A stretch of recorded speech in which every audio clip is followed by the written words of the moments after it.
I guess you love movies. I do too. Hi guys, and welcome to a new series on my channel. It's going to be called Unseen Gems, and I'm going to be delving deeper into movies that maybe you wouldn't have heard of, maybe movies from abroad or movies from independent directors around the world. Today, I'm going to be talking about the film The Wild Goose Lake. It's directed by Diao Yinan. He's a Chinese director. He's quite prolific. I haven't seen any of his films up to this point. This is the first movie I've seen from him, but I will definitely be looking at his filmography in the not too distant future, because I saw this movie advertised on Mubi, which is a curated streaming service for cinephiles. It's quite an expensive service; it tends to be about $9.99 a month. However, at the moment they're doing a deal for £1 for 3 months, which is obviously perfect for this particular time in the world where you're looking for things to watch, looking for things to fill your time. And this looked really interesting to me. I am a fan of Asian cinema, and this reminded me specifically of the sort of Hong Kong cinema of Wong Kar-wai, with like In the Mood for Love, and specifically Chungking Express. And this movie follows the story of sort of the crime empire, actually funnily enough set in Wuhan, obviously. If you know, you know. I think pretty much everyone knows the context of that city at this current point in time. But away from that subject, kind of follows the crime organisation in that area, and specifically a man in our main character who seemingly he's just come out of prison, but he seems to be quite an experienced and respected guy within this city in terms of the crime underworld. But tensions start to rise between different sections and different groups. People within different territories start to feel like maybe they want to take some of his territory and his power away from him. And this leads to kind of a chase movie. Everyone, from the cops to every gangster in this city, wants to take this guy down. There's a reward on his head, and it's him trying to get out of this situation. You start kind of in the middle of it, and you flash back to how it all started, and sort of moves on from there in a sort of classic noir style. So what did I enjoy about this film? Where, firstly, you've got to say it's the visuals. Firstly, this is neon-soaked. It's a beautiful-looking movie. Very much reminiscent of the work of someone like Nicholas Weinreb, or, as I said, Wong Kar-wai, with these sort of very bright, vivid, saturated shots of beautiful neon lighting. There's this one shot in a hotel room which is completely purple. And it's wonderful to look at, honestly. Gorgeously shot.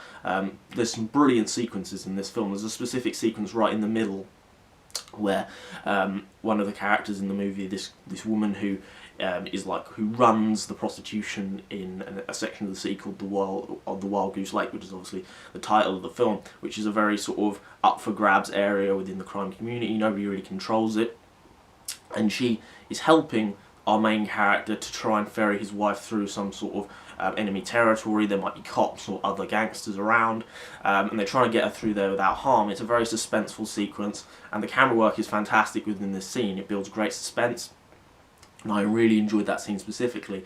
But the overall chase and our characters trying to get out of these certain situations, as well as the beautiful visuals, the canvas of these shots is definitely very, very interesting to watch, and visually arresting, to say the least. The performances across the whole are pretty solid and enjoyable. Nobody really stands out. I wouldn't say this is a performance piece. I'd say this is definitely a visual film, a visual type of director. At least from this movie I can tell that that is kind of his bag. And a lot of the camera work is very, very nice as well. This is very classic noir, so if you enjoy noir films from the sort of 40s in American cinema, but also, like I said, stuff from Wong Kar-wai, specifically reminds me of Chungking Express and the way this movie progresses, the way that you have these three sort of central characters in sort of a love triangle, but it's not played off in the sort of Hollywood cliche that you would expect. It's a lot more complex than that emotionally. And it's very interesting to watch throughout the film how that progresses and how these relationships interconnect and interweave. And as all Hollywood and general noir movies go, you can't trust anyone in this film. Everyone is stabbing each other in the back, and you have to be, our main character and us, the audience, has to be watching to see who can be trusted at every moment. And it makes the movie very suspenseful, and it keeps you on the edge of your seat.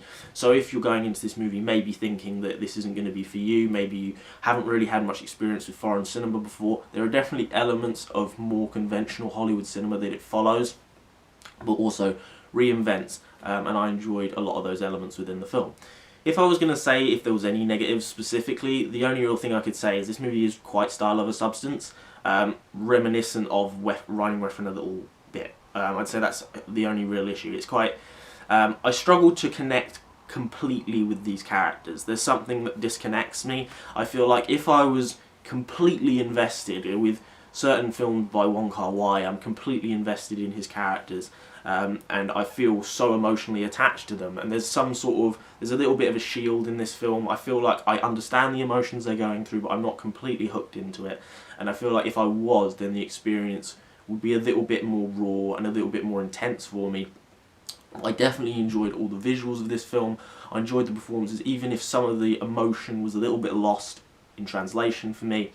I thought this was a very well made film, and I definitely recommend anyone to check out Diao Yinan's filmography, because I definitely will be doing so, because he looks like a very interesting and very well versed director. He looks like he's got a lot of talent, and I'm looking forward to checking out his previous work, and I'm looking forward to seeing any work that he does do in the future.